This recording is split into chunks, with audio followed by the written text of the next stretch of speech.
전 엄마가 일찍 돌아가셔서 아빠 혼자 키워주셨습니다.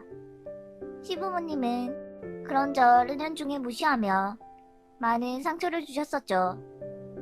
제게 유일한 친정 식구였던 아빠가 갑자기 돌아가셨을 때는 너무 괴롭고 힘들었어요.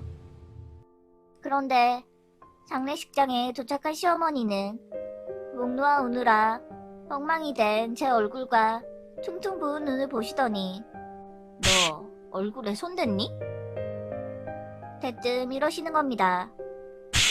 네? 지금 무슨 소리 하시는 거예요? 아니, 너 눈이 원래 그렇게 생겼었나 하고. 아님 아닌 거지. 뭘 큰 소리를 내고 있어. 그땐 진짜 시어머니고 뭐고 한 대 치고 싶은 마음이었어요. 아, 여기까지 오는데 얼마나 힘들었는지. 시골은 시골이야? 그러니까 운전하느라 피곤해서 혼났네. 형제라도 하나 있으면 좀 좋아? 친정에서 도와줄 사람이 아무도 없으니까 우리 아들만 고생하잖아. 게다가 시가 사람들은 저희 아빠 장례식에 참석했다는 이유로 온갖 생색은 다 내더라고요.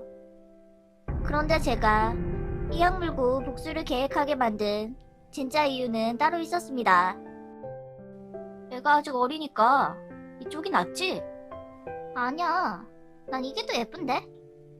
식사를 하면서 시끄럽게 뭔가에 대해 얘기를 하고 있길래 봤더니 다음 주 예정이었던 시누이 딸의 피아노 콩쿨 드레스에 대해 의논하고 있던 거였어요. 아 여보, 이리 와봐. 당신은 어느 쪽이 더 예뻐 보여? 뭐 하는 거야? 뭐냐니? 우리 조카 드레스 고르는 중이잖아. 우리 아빠가 돌아가셨는데 나한테 지금 조카 드레스 얘기를 하자고? 정말 다들 너무하시네요. 아니, 우리가 요즘 자주 만날 기회가 없으니까 만난 김에. 뭐가 너무해? 너도 참 유난이다. 산 사람은 살아야지. 언제까지 눈물만 짜고 있을 거야? 그런다고 죽은 사람이 돌아와? 지금 뭐라고 하셨어요? 아 엄마, 그건 좀 너무 같네. 올케 미안. 우리 엄마가 좀 쿨하시잖아. 올케가 이해해. 슬퍼하는 저한테 같이 드레스를 골라달라는 남편과 형제들이나 그 와중에도 제 탓을 하는 시부모님이나 사람이 아닌 것처럼 보였어요. 며칠 후 시댁 식구들은 예정대로 시조카의 연주를 보러 갔습니다. 남편은 저한테 애들을 떠맡겨야 하니 끝까지 같이 가자고 졸랐는데 제가 불같이 화를 내니까 투덜거리며 혼자 가더라고요. 그날 전 아빠 사진을 끌어안고 집에서 내내 울면서 지냈어요. 남편은 실컷 놀다가 집에 돌아와서 그런절 보더니 청승 그만 떨라며 자기 삐졌다는 티를 팍팍 냈고요. 그 후로 전 오로지 남편과 시댁 식구들에게 내가 당한 만큼은 갚아주고 이혼한다는 생각으로 살았습니다. 그렇게 8년이 세월이 흐른 후 시아버지가 돌아가셨어요. 드디어 저에게 복수의 기회가 찾아온 거죠. 저희 아빠 장례식장에서는 그렇게 깔깔거리던 사람들이 자기 가족 돌아가셨다고 곡소리를 내는데 정말 눈꼴시더라고요. 넌 어떻게 그렇게 매정하니? 눈물도 안 나? 네? 어머니가 산 사람은 살아야 한다고 하셨잖아요. 아버님도 좋은 데 가셨겠죠? 뭐야? 아니 올케, 무슨 말을 그렇게 해? 왜요? 어머니 쿨하셔서 이런 걸로 마음에 드실 분 아니잖아요. 아 참, 저 다음 주에 제주도 가는데 괜찮죠? 원래 형제 많으면 형제끼리 다 알아서 하는 거라고 하셨으니까 며느리는 필요 없잖아요. 그동안 쌓아뒀던 분노가 폭발해서 미친 사람처럼 쏘아붙였는데 자기들이 뱉어놓은 말이 있으니 참는 것 같더라고요. 그래도 제가 진짜 가버릴 줄은 몰랐나봐요. 친구들이랑 신나게 놀고 있는데 폰이 쉬지 않고 울렸습니다. 야, 너 진짜 전화 안 받아도 돼? 남편 아니야? 그냥 냅둬. 이혼밖에 더 하겠어? 내가 이날을 위해서 그 인간들이랑 8년을 더 부대끼며 지냈잖아. 너도 참 대단하다. 그 후 집에 돌아갔더니 예상대로 남편이 절 미친 여자 취급하더라고요. 너한테 괘씸해서 우리 엄마 지금 쓰러졌어. 그래? 그거 참 잘됐네. 내가 느꼈던 기분을 이젠 아셨을 테니까. 그리고 당신도 이제 청승 그만 떨어. 뭐? 그렇게 저희 부부는 이혼을 했습니다. 자기들의 감정만 중요한 사람들에게 죽음의 무게는 같다는 걸 알려주고 싶었어요. 저희 아빠는 제가 어릴 때 일찍 돌아가셨습니다. 엄마는 아빠가 하시던 사업을 이어받아 혼자 힘들게 일하면서 절 키워주셨어요. 혼자서 꿋꿋하게 이겨내고 사업을 성공시킨 엄마 덕분에 전 경제적 어려움 없이 자라서 현재는 카페를 운영 중입니다. 저한테는 결혼할 예정인 남친이 있었는데 결혼하면 저랑 같이 카페에서 일하고 싶다고 해서 회사를 그만두고 카페 일을 배우고 있는 상태였어요. 엄마는 그런 저희에게 좀 더 큰 건물로 이사가서 가게를 열도록 지원해 주시기로 했었고요. 그때까지는 큰 문제 없이 결혼 준비가 진행되고 있었습니다. 그런데 결혼 전 양가 부모님을 모시고 식사하는 자리에서 그 일이 터졌어요. 은정이가 엄마를 닮아서 미인인가 봅니다. 여자 혼자 사업을 한다는 게 쉬운 게 아닌데 정말 대단하시네요. 이 녀석이 무슨 복이 그리 많은지 사부인 덕분에 사장님 소리 듣게 생겼어요. 너 앞으로 장모님한테 잘해드려야겠다. 남자친구의 아버지가 그날 유독 기분이 좋으셨는지 저희 엄마 칭찬을 많이 하셨고 그럴 때마다 저희 엄마도 예비 사돈을 칭찬하면서 덕담이 오고 가고 있었죠. 그런데 그때쯤부터 뭔가 남친 어머니의 표정이 별로 안 좋더라고요. 그러다가 음식이 나오고 반주도 한 잔씩 하며 본격적으로 혼담 이야기가 진행되던 즈음 애들 집 말인데요. 요즘은 꼭 남자집에서 하는 게 아니라 반반씩 하는 추세잖아요. 어떻게 생각하세요? 네, 반반 하는 것도 괜찮죠. 그래도 명의는 남자 이름으로 해야죠. 안 그래요? 갑자기 남친 어머니가 트집을 잡기 시작하시는 겁니다. 그게 무슨 말씀이세요? 반반이면 부부 공동 명의로 해야 탈이 없죠. 아이 참, 카페는 딸 명의로 해주신 거 아니에요? 집은 사위 명의로 해야 우리 아들도 밖에서 기펴고 살죠. 네? 명의 문제를 저희 엄마가 단호하게 거절하자 남친 어머니가 뜻밖의 얘기를 꺼내셨어요. 아 그럼 처음엔 애들 저희 집에 들어와서 사는 걸로 해요.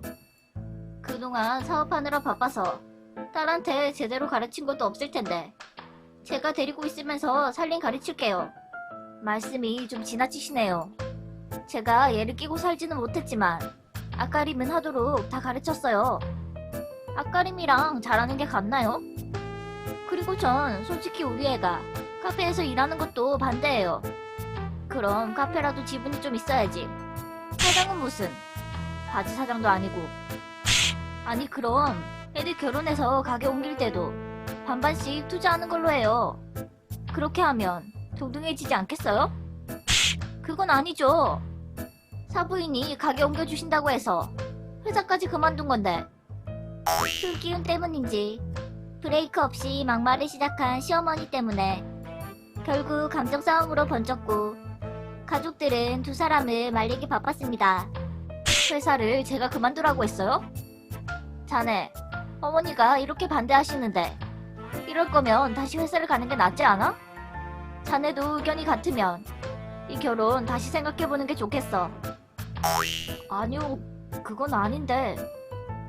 그때 남친 어머니가 선을 넘는 발언을 하시더라고요.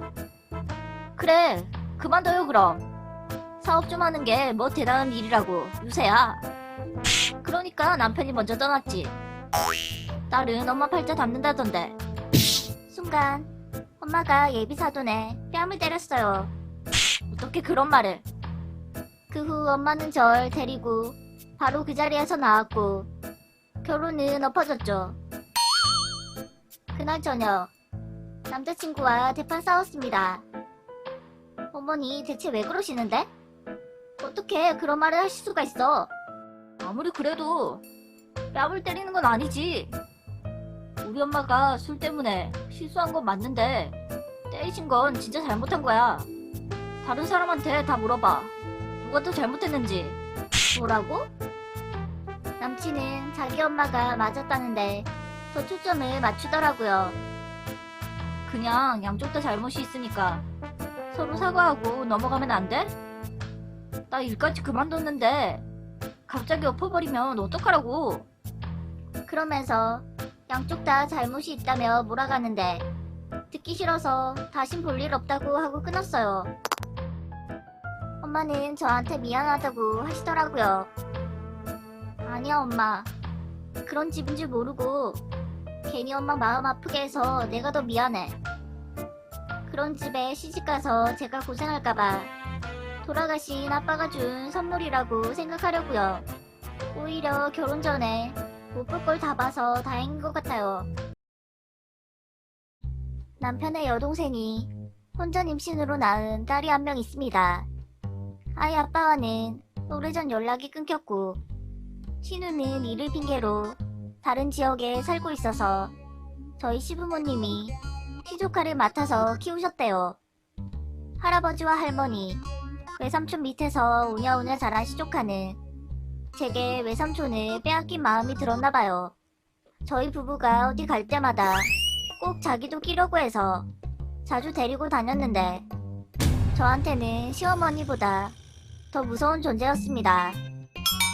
본격적인 시집살이는 시아버지의 병투병 때문에 시어머니가 병원에서 지내는 날이 많아지면서 시조카를 저희 부부가 한동안 데리고 있게 되고부터 시작되었어요.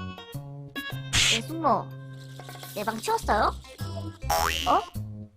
아, 다른 건 손 안 댔고 바닥에 늘어놓은 옷들만 좀. 내 물건에 왜 손대냐고요? 그거 내일 입으려고 했던 건데. 바지에 들어있던 돈은요? 외숙모가 가져갔죠?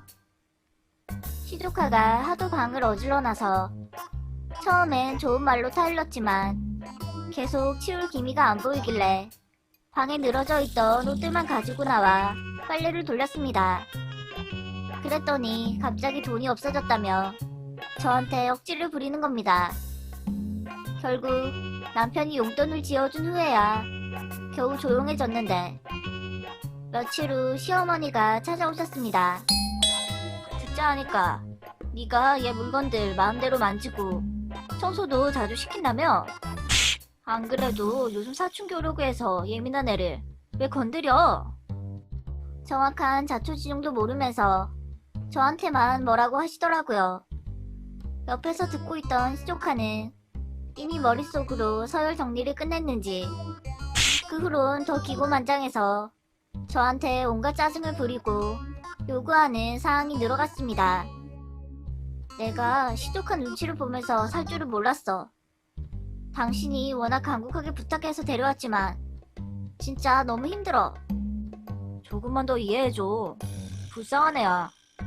엄마도 곁에 없고 마음 둘 데가 없으니까 더 그러는 거겠지. 제가 너무 서럽다고 남편한테 얘기했더니 남편은 자기 조카가 안 됐다며 감쌌고요.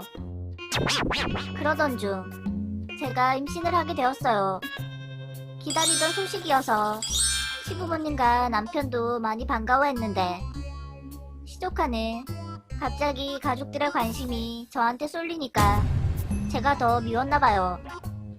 제가 한참 일도 때문에 밥도 못 먹고 힘들게 지내고 있을 때 자꾸 떡볶이를 먹고 싶다고 하더라고요. 지금 음식 냄새 맡기가 너무 힘들어서 그래. 이따가 외삼촌 퇴근할 때 사오라고 할게. 왜요? 배고파서 외삼촌 올 때까지 못 기다린단 말이에요. 그럼 배달시켜 줄 테니까 혼자 집에서 만든 거 먹고 싶다고요. 못하겠다고 하잖아. 너는 너밖에 모르니? 자꾸 고집을 부리는 조카에게 저도 순간적으로 너무 화가 나서 큰 소리를 치고 말았죠. 그러자 방에 뛰어 들어가더니 잠시 후 시어머니께 전화가 왔어요. 너 지금 몸 힘든 건 알지만 나 때는 임신해도 음식 다 해먹고 어른들 챙기고 애들까지 다 돌보면서도 잘 살았어. 너 좀 힘들다고 조카를 상대로 이겨 먹으려고 하면 되겠니?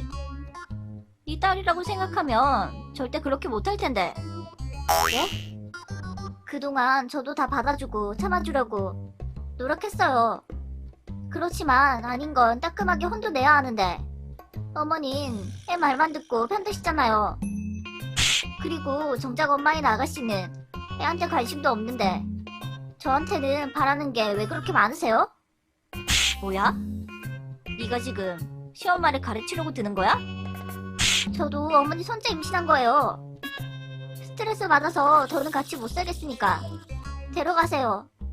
무조건 불쌍하다며 버르장머리 없는 애로 키워놓고 저한테 어른답지 못하다고 역정 내시는데 기가 막혀서 저도 쌓였던 말 다 해버렸어요. 그날 저녁 퇴근한 남편한테 태어날 당신 자식인지 당신 조카인지 선택하라고 하고 전 친정에 갔습니다. 그 이후 시어머니와 제 기싸움이 시작되었죠.